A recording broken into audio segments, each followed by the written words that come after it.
Dice aquí San Juan 4:4, y le era necesario pasar por Samaria. Vino pues a una ciudad de Samaria llamada Sicar, junto a la heredad que Jacob dio a su hijo José. Y estaba allí un pozo de Jacob. Entonces Jesús, cansado del camino, se sentó así junto al pozo.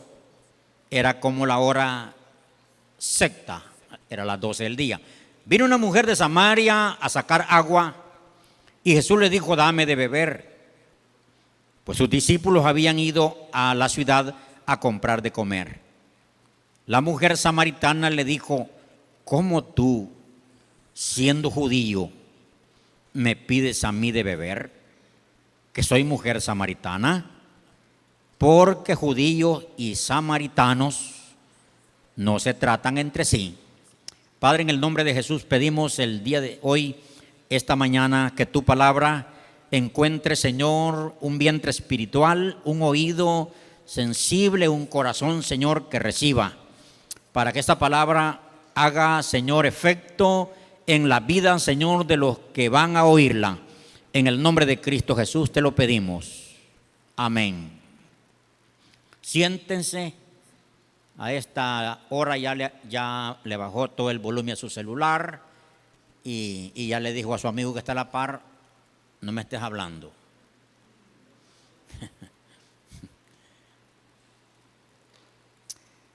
Jesús enseñó a no discriminar a nadie.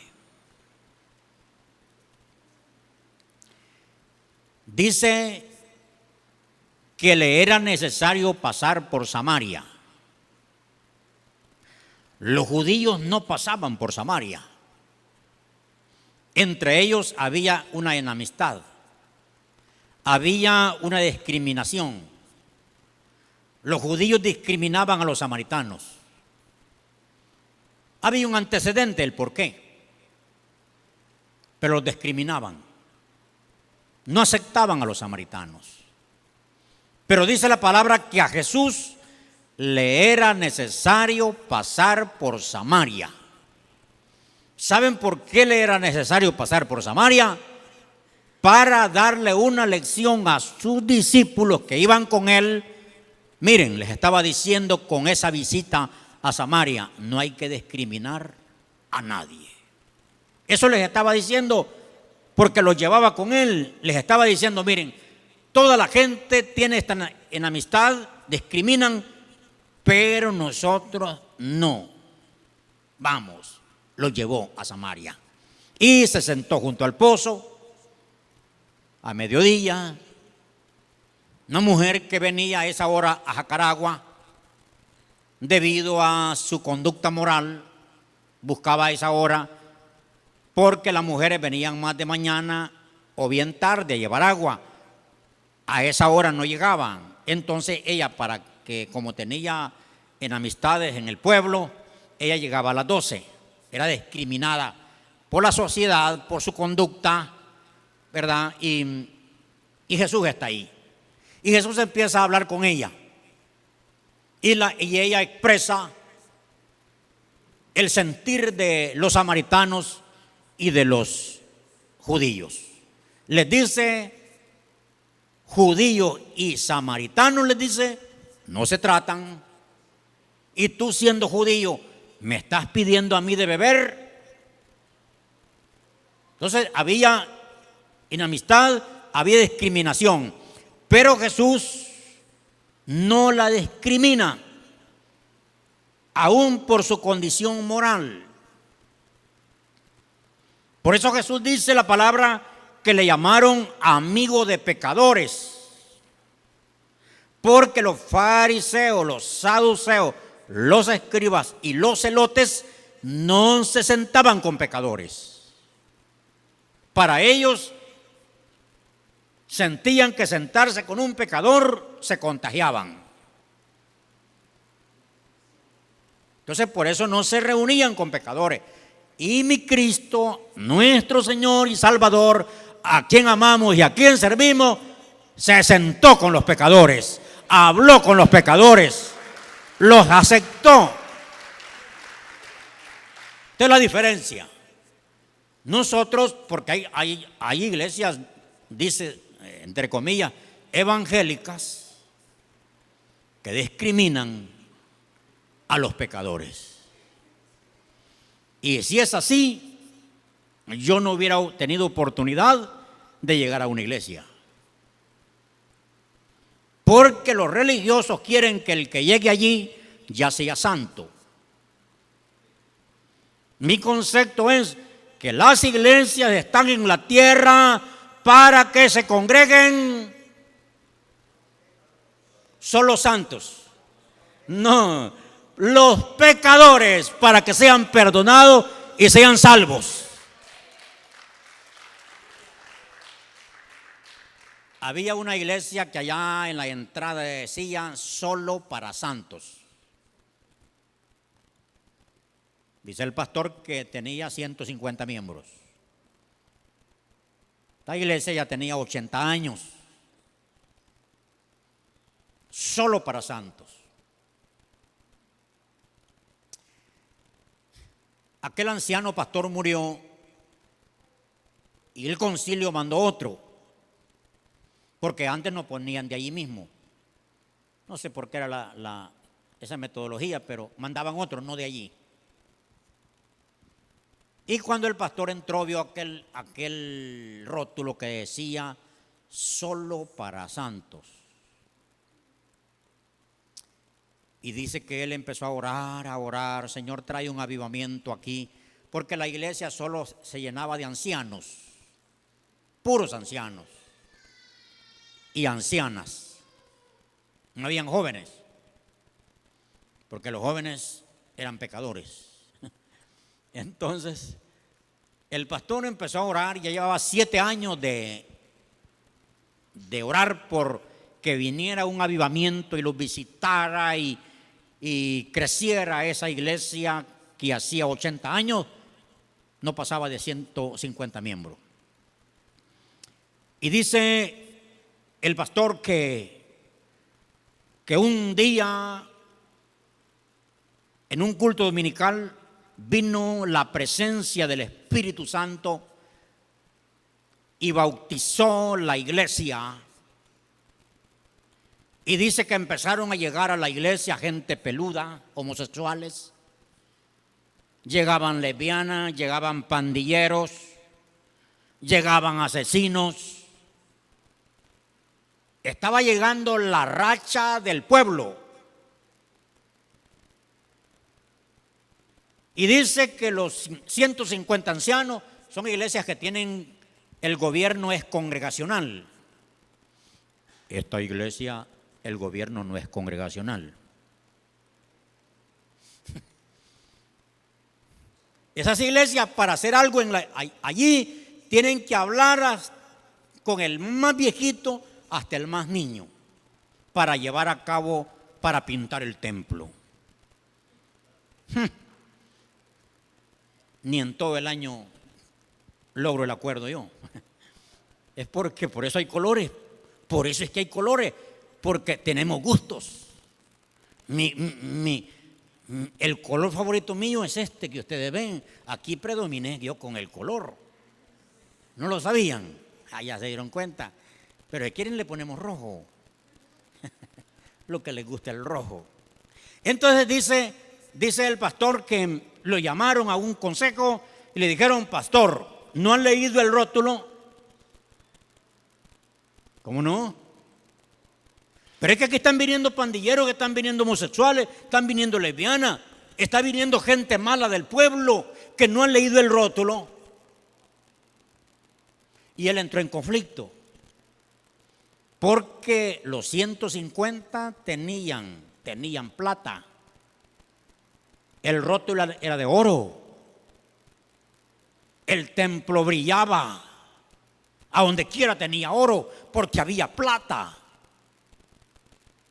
Entonces lo cuestionaron, le dijeron: aquí vamos a hacer algo, pastor. Saca a esos malos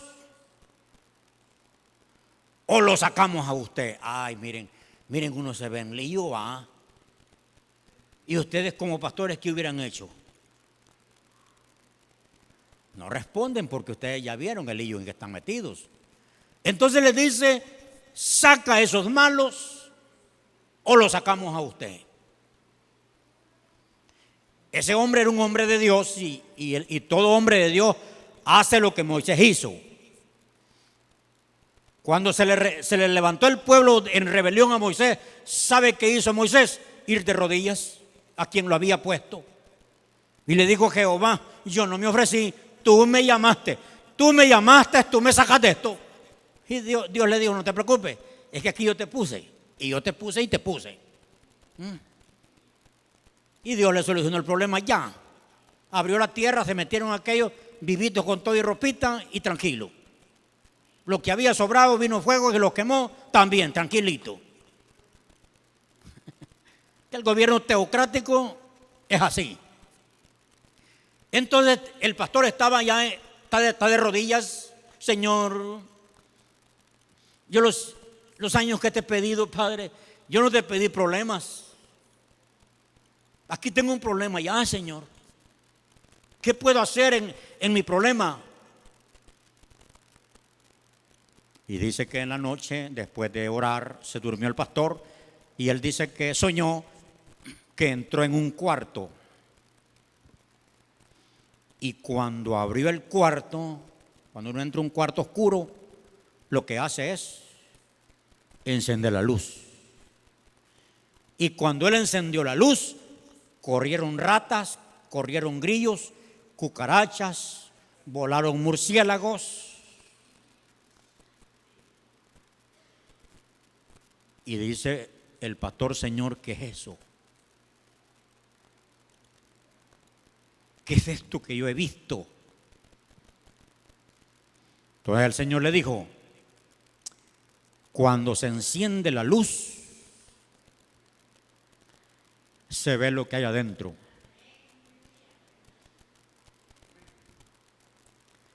Porque los 150 hermanos ricos, millonarios, se le fueron del templo. Se fue el dinero, arrancaron las letras de oro y todo lo de oro. Le llevaron las sillas blindadas, las luces de todo color. Y él volvió al piso, Señor, yo no te pedí eso, que se me fueran. Pero el Señor le dijo, cuando la luz se enciende, se va lo malo. Y él empezó a adoctrinar esos peludos, esas lesbianas y esos homosexuales, los empezó a adoctrinar. Empezó a adoctrinar los malos, los asesinos, y los doctrinó, les puso con la palabra de Dios pasión por las almas. Y todos esos peludos se quitaron el pelo, los malos se vinieron a Cristo y aquella gente se convirtió apasionados por Cristo. Fueron a la ciudad a ganar almas, a ganar almas, a ganar almas, a ganar almas. Se abarrotó el templo, lo hicieron más grande, hicieron un megatemplo porque vino la ciudad. ¿Quiénes se lo ganaron? Los supuestamente malos. Aquellos viejitos se envejecieron más y más, más y más. Uno a uno se fue yendo para la presencia del Señor supuestamente, y porque eran discriminativos. Jesús, mi Jesús, a quien adoro, a quien sirvo, a quien predico, está frente a una pecadora que tiene 5 maridos. Y si no es que Cristo aparece, hubiera tenido 10. Pero mi Cristo está hablando con ella, le está ofreciendo agua, ¿verdad? Y ahí está salvándola y la manda a evangelizar. Ve y llama a tu marido. No tengo, le dijo, sí, le dijo Cristo, ya te entiendo. No tiene 5, le dijo, has tenido. Pero ve. Y la mujer dejó su cántaro, salió a la ciudad, y cuando esta mujer anda en la ciudad dice, oigan, allá junto al pozo está un hombre que me parece que es el Cristo y me ha dicho cuanto yo he hecho. Y los samaritanos, al oír la pecadora, fueron al pozo y allí Cristo lo salvó. Cristo nos enseña a no discriminar a nadie. El Señor no me ha puesto para decir tú sí, tú no. Tú sí, tú no. No, el Señor no me ha... Y miren, hay pastores que han agarrado ese privilegio. Yo no sé cuando el Señor venga cómo van a hacer. Cuando el Señor le diga, miren, me perdiste más de los que ganaste. ¿Por qué corriste a esa persona? Está una mujer que perseveraba 8 días y 1 año andaba en el mundo. Pero venía agobiada de su problema, venía otra vez de rodillas y levantaba su mano, el pastor ponía mano y ya por último estaba hastiado el pastor. No, yo por esta vieja ya no oro.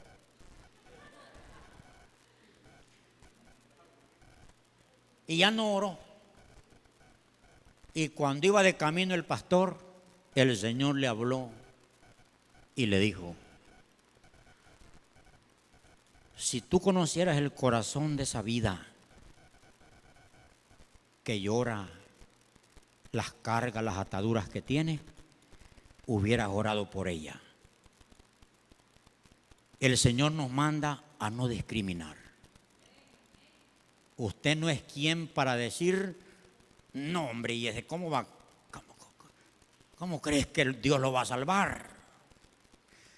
Eso es lo que el Señor anda buscando.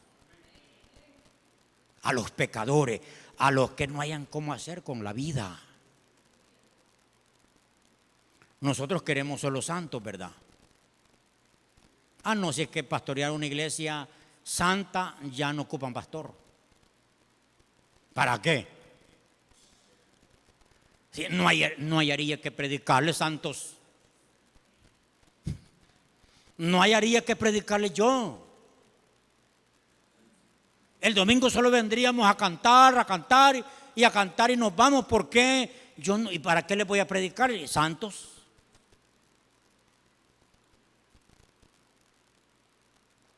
La persona que peca tiene una atadura que no ha podido romper. Y el Señor no la discriminó por su condición moral, por su trasfondo cuestionable, porque sí era verdad, era cierto. La mujer esta era de buen corazón. Una vez llamamos a una hermana consejería. No, dijo, si la Biblia dice, dijo ella, que no hay que negársele a los hombres.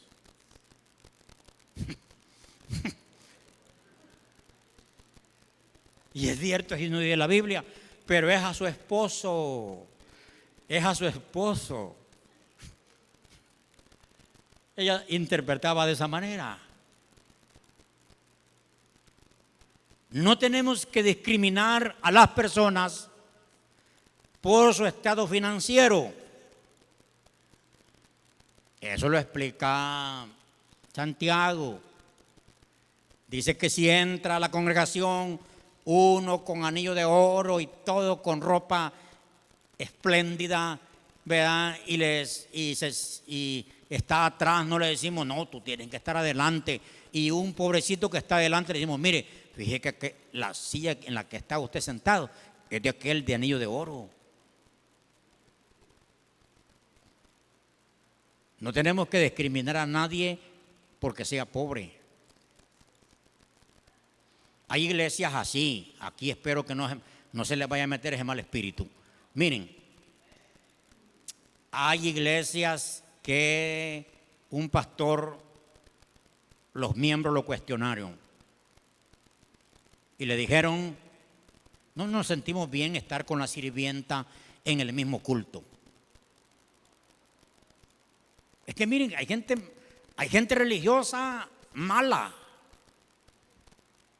Pero no, queremos que usted, el culto de la tarde sea para pobres y el culto de la mañana que sea para ricos. Y como nosotros somos los de buen testimonio,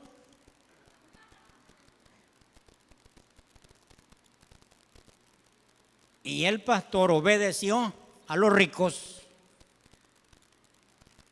y el culto de la tarde era para pobres y el de la mañana era para los de cuello blanco.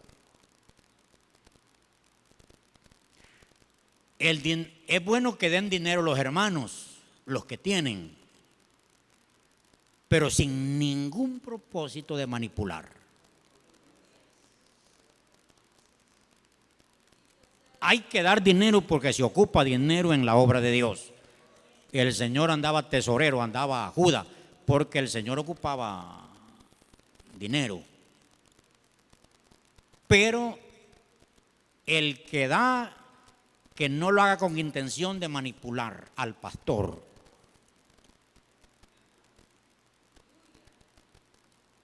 Que una vez un empresario me dijo, yo aquí soy, me dijo,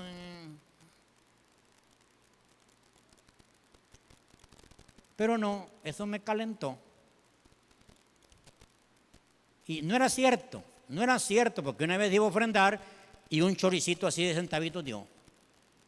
Un empresario de buses.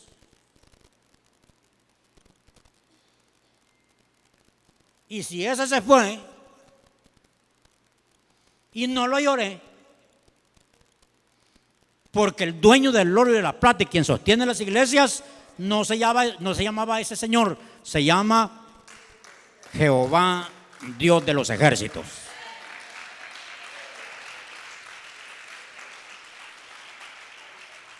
Yo no tengo ningún problemita con eso de que el dinero me va, o porque da mucho el hermano y porque dio unas puertas. Ay, Dios mío, se va a ir la hermana. Que Dios le bendiga. Y si se quiere llevar la puerta, yo colaboro, la arranco y que se la lleve. Y la ponemos nueva. No se me enojen, no se me enojen. Estoy comenzando a predicar y usted ya enojado no me oye lo demás. No vamos a discriminar al pobre, ni el pobre no discrimine al que tiene, porque si ese está bendecido, por algo está bendecido, por algo tiene. Es que miren, hay uno que le está fácil, le está saliendo, fácil le sale. Si nunca había comprado lotería y la compró, el gran billetal, miren. Y hay unos que han pasado toda la vida comprando y nada, ni terminaciones sacan.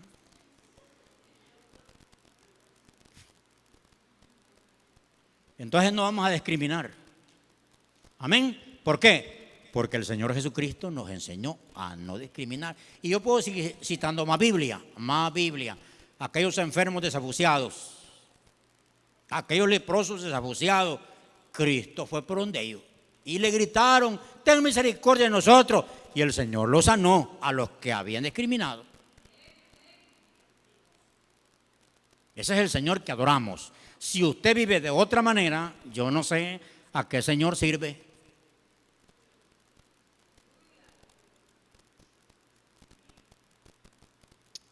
Seguimos con la enseñanza. Ese es el punto número 11. Yo llevo secuencia. El Señor enseñó a cómo debemos de mantener el templo, la casa de oración. Lucas capítulo 11. Ay, Juancito, rápido. Lucas capítulo 11, versículo 15. Dice así.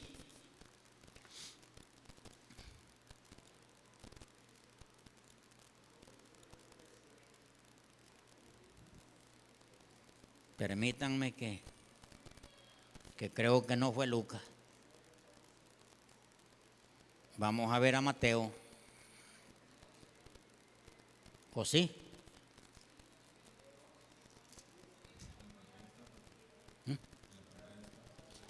Lo leemos, pues. Ah, sí, está bien allí. Yo es que estoy aquí en otro libro. Imagínense ya con el pastor que ni los lentes le ayudan ya. Pero algunos de ellos no es ese. Es cuando Jesús limpió el templo. Mateo 11. Sí. Es que yo puse Lucas.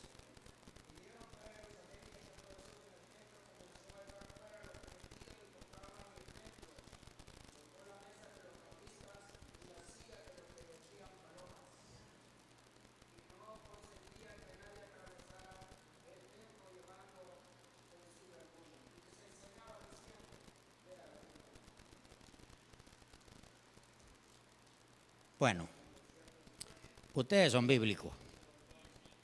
Jesús llegó al templo 2 veces. Y en los 2 veces limpió el templo, porque la primera vez que llegó, estaban los cambistas, tenían dinero porque la gente traía los corderos para los sacrificios en el templo, y para no traer el cordero, lo compraban ahí, y los negociantes habían puesto animales dentro del templo para el sacrificio. Eran los sagrados, pero entonces como venían de varias partes, había un mini banco para cambiar dinero. Ahí habían palominos, y dice la palabra que el Señor hizo un azote y sacó los animales del templo, le dio vuelta a las mesas, los cambistas, y dice que cuando Cristo estaba dentro en el templo no permitía a nadie que cruzara de lugar en lugar, porque Él llegó a limpiar el templo porque le estaban dando mal uso. Él dijo: esta casa de oración es llamada, y vosotros, les dijo, la habéis hecho cueva ¿de qué? De ladrones. Asegúrese que usted no es ladrón, porque si usted es ladrón, este templo es cueva de ladrones. Qué duro se siente esto, pero ¿cómo voy a evadir esto yo? Sí. Entonces, el Señor limpió el templo, lo dejó limpio. Y dice la palabra que cuando ya el templo estaba limpio, empezaron a venir enfermos, los ciegos, los cojos, todos los enfermos. Y dice que los jóvenes decían: Hosana, bendito el que viene en el nombre del Señor. Y dice que los jóvenes cantaban con mucho júbilo. Y los fariseos le dijeron a Cristo que callara a esos jóvenes.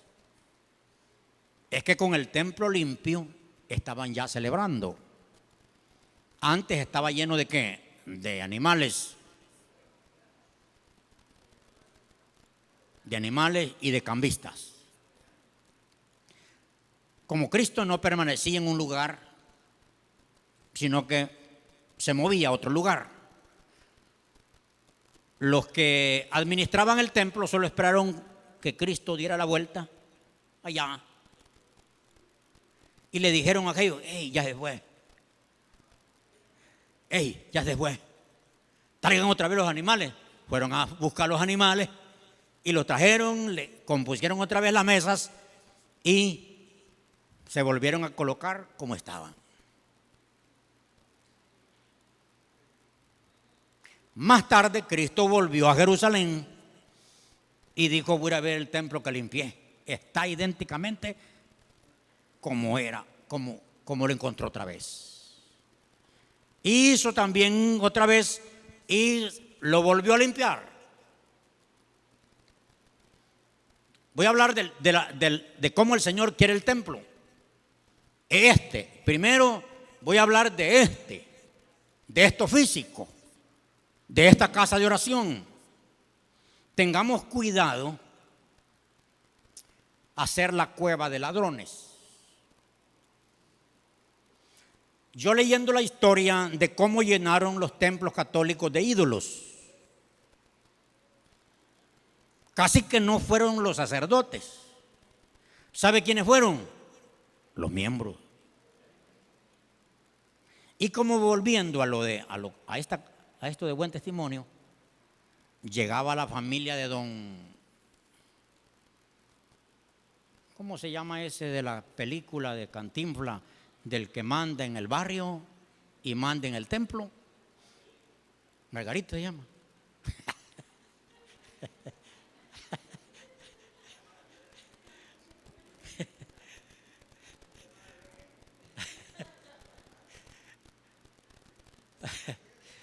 Bueno, don Margarito,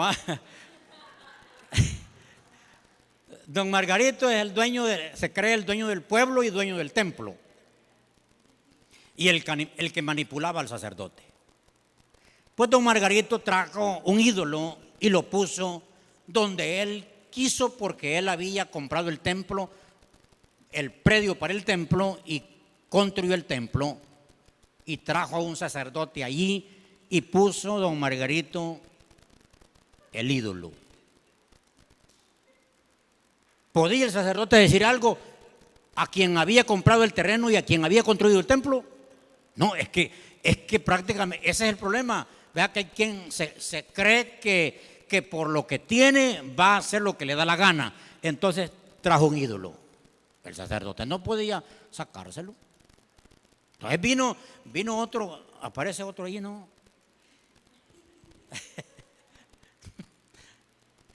Pero mencionen un nombre de los que no hay aquí.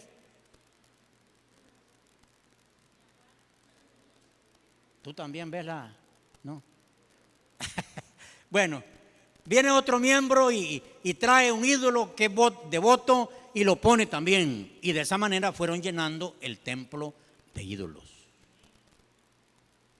Y como ya estando adentro se vio que la gente venía a venerarlo, entonces le pusieron una cajita al frente porque era un medio de que cayera también. Y lo hicieron un negocio. ¿Ve? Al no tener cuidado, el templo se contamina. Yo quisiera que todos ustedes tengan celo por el templo. Porque el problema es que cuando la gente, los miembros de la iglesia, no andan con la misma visión del pastor y no tienen celo por el templo, me meten aquí los payasos y los mariachis y todo, y al rato van a querer bailar y si yo les digo, no, y no fui yo el que di, pues sáqueme la cuenta cuánto dio y vemos si se lo reembolsamos. Pero el asunto está cuidar el estado del templo.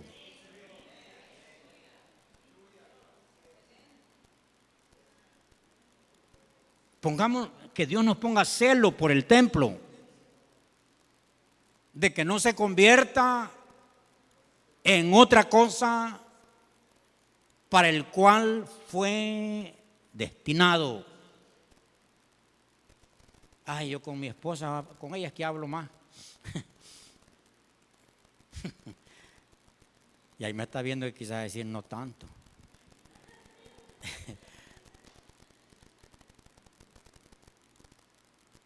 Vea, cuando el templo se convierte en otra cosa. No voy a entrar en detalles porque no quiero lastimar a nadie por esta vez. Pero yo pienso que tiene que haber una área de comedor. Un área de comedor para que sea restaurante, comiplaza.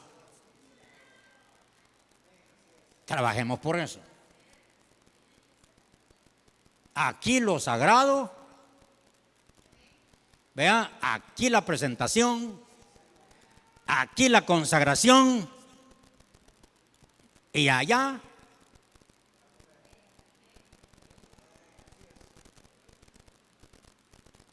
Pero espero que usted tenga celo por la casa, hablando por esta. Cuando el Señor limpió el templo, también está dando a entender, ¿qué dice la Biblia que somos nosotros? Templo y morada del Espíritu Santo. Entonces, ¿cómo quiere el Señor este templo? Limpio. Limpio. El templo y la catedral también, dijo alguien, o el megatemplo. Pero lo quiere limpio. Que no sea cueva de ladrones. Así es que el Señor quiere el templo limpio. Porque el Señor, cuando nosotros recibimos a Cristo Jesús como Señor y Salvador, nos limpió. Sacó la rana, sacó el sapo, el pavo real, la culebra, el murciélago. Es que a todos estos eran católicos. Ese librito es católico. Vea, y es que se llama El corazón del hombre. Hoy ya lo sacaron los evangélicos. Se llama El corazón del hombre. Cuando Cristo entra, cuando el Espíritu Santo entra, sale lo malo, sale lo malo. Pero ¿qué pasa? Que ese hermano que fue limpio una vez se va descuidando y que le va entrando la rana, el pavo real, el murciélago, el cerdo, la culebra, otra vez. Y ese hermano que una vez fue limpio, hay necesidad de volverlo a limpiar. Pero como él dice, no, si yo recibí a Cristo, yo a Cristo lo recibí en el año 70, ¿qué me están hablando de eso? No, pero es que si ya tiene el pavo real, necesita a Cristo en su corazón para que se lo saque. Entonces el Señor enseñó cómo mantener el templo. El Señor enseñó a representar bien el Evangelio. Jesucristo es el Evangelio. El Evangelio es buenas nuevas, buena noticia. Entonces el Señor enseñó a representar bien el Evangelio. Por eso Él les dijo, voy a ver si ahora puse bien la cita. Mateo 5:14. Vosotros, les dijo, soy la luz del mundo. Una ciudad asentada sobre un monte no se puede esconder, ni se enciende una luz y se pone debajo del almud, sino sobre el candelero, y alumbra a todos los que están en casa. Y les dice, así alumbre vuestra luz delante de los hombres, para que vean vuestras buenas obras y glorifiquen los cielos. Entonces Él dice, en pocas palabras, representen bien lo que dicen, represente bien lo que hablan, represente bien lo que predican. Necesitamos representar bien el producto que ofrecemos. Usted no puede andar hablando de que Cristo tiene poder, que salva, sana, que liberta, y usted no es libre. Que su poder santifica y usted no ha logrado.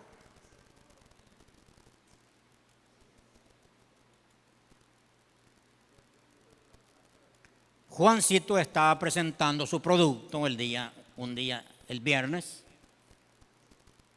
Un producto que él presenta que es bueno para bajar de peso. Y el muchacho a quien él le estaba presentando le llamó la atención porque él representa que ha bajado de peso.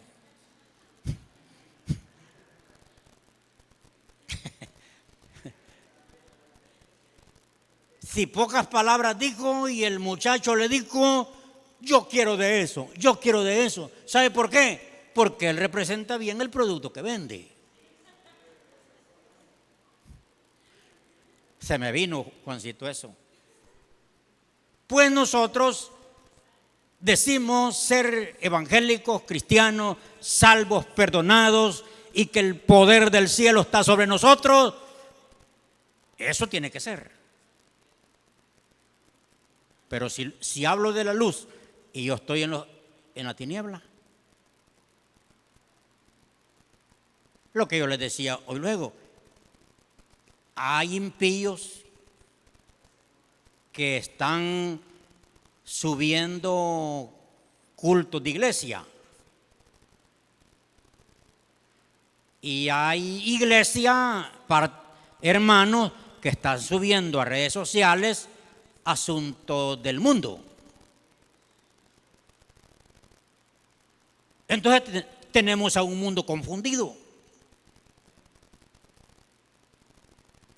Tenemos a un mundo confundido que no sabe, porque como el mundo es mundo, no han estado en una iglesia, pero cuando ellos saben que fulano es cristiano, hijo de Dios, que va a una iglesia, que tiene Biblia, que hace culto en su casa, y lo ven subiendo del carnaval que hubo en el barrio Las Flores y aquí en La Unión, pues la gente dice, acaba de subir el culto de su iglesia. ¿Verdad? Que hay muchos que le comparten este culto. ¿Verdad? Entonces comparten este culto, pero también comparten lo del carnaval. Entonces el mundo no entiende. Yo aconsejaría que el mundo publique lo de él y los que son luz publiquemos lo de nosotros. Pero no publiquemos las dos cosas. Amén o no amén. Entonces, cuando ustedes crean que es conveniente soltar un amén, eso le ayuda al predicador. Cuando están en silencio, dice, no está pasando por el oído.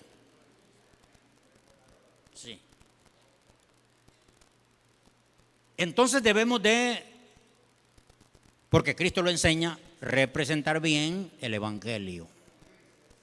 Porque fíjense de que la gente no es que no quiera oír el evangelio. ¿Cómo no? La gente quiere oír el evangelio.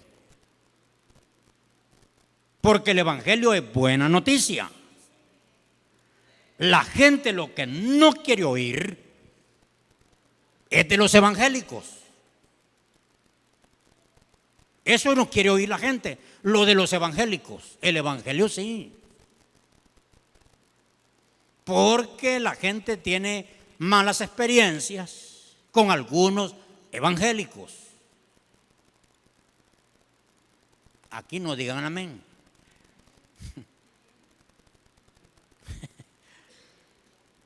Y usted, si yo le doy tiempo a usted, sí me va a decir usted, a mí un evangélico me estafó. Entonces la gente no quiere oír de los evangélicos, pero sí del evangelio. Entonces nosotros tenemos, hermano, compromiso por la enseñanza de Cristo, representar bien el evangelio.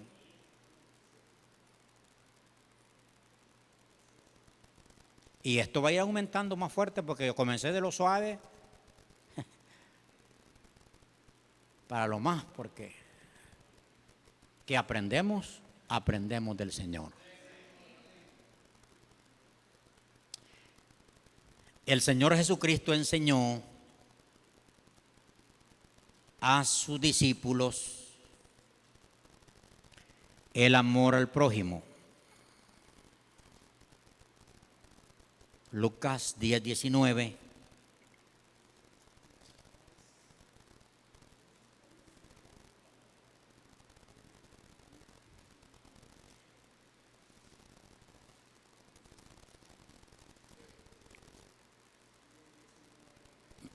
No es 19.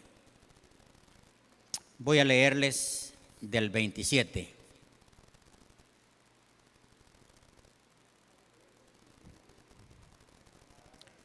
El 27.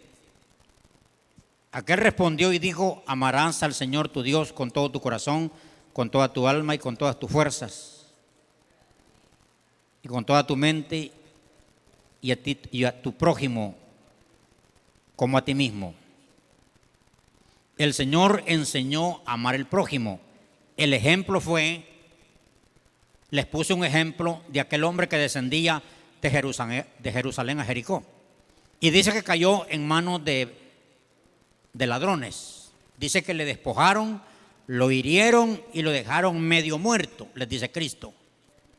Dice que pasó un sacerdote por aquel camino, lo vio al herido, vio al que estaba sangrando, vio que abría la boca así, y el sacerdote se fue.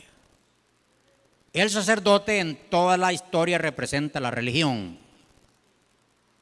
Luego dice que iba un levita, y el levita vio a aquel hombre sangrando y que boqueaba así, que casi se moría y no se moría, y lo vio y pasó de largo. Pero dice que venía un hombre, un samaritano, y cuando vio al herido, fue movido a misericordia. Se bajó de su cabalgadura, sacó su vino, su aceite, sacó las vendas y atendió al que estaba agonizando, le dio vino, le untó aceite, lo vendó y lo subió a su cabalgadura. Y llevaba al lado el caballo y al prójimo lo llevaba montado. Lo llevó y dice que lo llevó a un mesón, así se llamaban los hoteles antes, al mesón, y le dijo al mesonero: cuídamele. Cuando regrese le dijo: te voy a pagar lo que ha gastado en él. Entonces Jesús enseña eso, el amor al prójimo. Él es el ejemplo. Él es el ejemplo que nos vio agonizando. Él vino y nos levantó, nos puso en su cabalgadura y nos trajo al mesón. El mesón es la iglesia. Aquí estamos tratando enfermos mentales, enfermos del corazón, vean, tienen mucha raíz de amargura. Ahí estamos tratando de que se saque eso. Estamos enseñándole, ¿verdad?, la palabra de Dios, tratándolo. Y cuando el Señor venga, va a recompensar. Entonces el Señor enseña amor al prójimo. Casi todos nos colocamos como prójimos. Nadie me ayuda. Todos nos colocamos como prójimos. Solo me ven que sufro, pero nadie me ayuda. Todos están colocándose como prójimos para ser ayudados. Aprendamos la otra parte. Nosotros tenemos que ayudar al prójimo. Usted era un prójimo que el Señor lo halló herido, lo salvó, lo perdonó, lo vendó, lo trajo al mesón. Ahora usted ayude al prójimo que agoniza también. El Señor enseña eso. Y ya finalizando el día de hoy, el Señor enseñó que hay incentivos para todo aquel que hace buenas obras. Hay recompensas. Alguien dice es perder el tiempo. Apocalipsis 22, versículo 12. Dice el Señor así: he aquí yo vengo pronto, y mi galardón conmigo, para recompensar a cada uno según sea su obra. El Señor tiene incentivos, el Señor tiene promesas, el Señor tiene recompensas. ¿Para quiénes? Para aquellos que hacen obras. Él dice que viene y trae la recompensa. Por eso usted va a ver personas ya están recibiendo recompensas. El que dio comida está recibiendo comida. El que hizo un favor, dice la palabra que el que da al pobre, a Jehová presta. Entonces, hay quien ya está recibiendo en vida recompensas. La recompensa mayor la trae Cristo cuando Él venga. Entonces Él enseña que no es así echar a perder lo que estamos haciendo. Su tiempo tiene recompensa. Su dedicación, su trabajo en el reino tiene recompensa. Su ofrenda, su diezmo tiene recompensa. Las almas que usted gana, usted lo verá, que son perlas a su corona.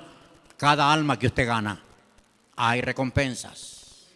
No crea que es así de por gusto. Hay recompensas. Se acordará que todo el centavo que usted dio,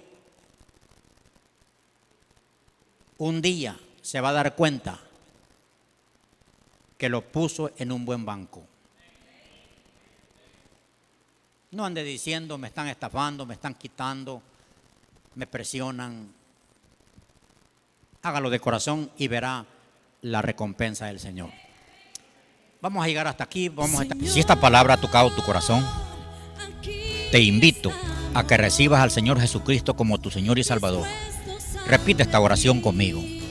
Señor Jesús, abro mi corazón y te recibo como Señor y Salvador de mi vida.